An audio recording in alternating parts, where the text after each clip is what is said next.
everyone. Welcome to Monday. This is actually pre-recorded.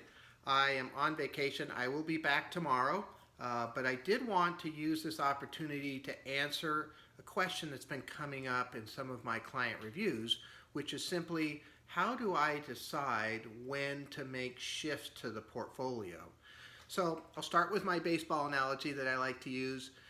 I look at investing like baseball. You got 9 players out on the field, and then you're analyzing the batter, in our case, the investment world here. But the batter gets up and he tends to hit it to the right a lot, then I'm going to make some shifts to the right.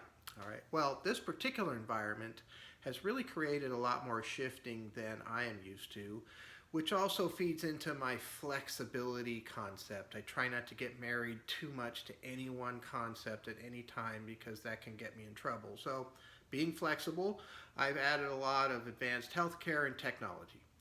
It's working great. I mean, the analysis of where that ball is going, they keep hitting it to the right. We keep capturing the returns. So that part is fantastic. But things will change and we have to have some idea. So I watch what's called relative strength, which is just how well does each one of the pieces of the portfolio do versus the S&P 500.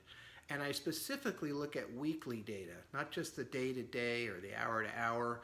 There's too much noise in there for what I'm trying to do. But when I do see breakdowns in relative strength on a weekly data, then I've got some reasons to make some adjustments.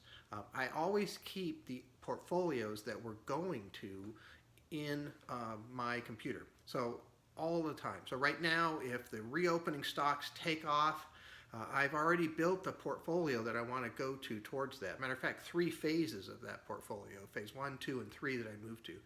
If the market falls apart, I've already built 3 phases on dealing with that. So at any point in time, I'm constantly creating these other portfolios that we don't own yet. We may never own them, but just in case, that way I have plenty of time to think about it. So anyway, that's what happens with the adjustments to the portfolio.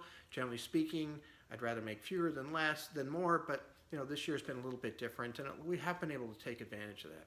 So anyway, I want to thank you very much. I look forward to talking to you again tomorrow. Thank you.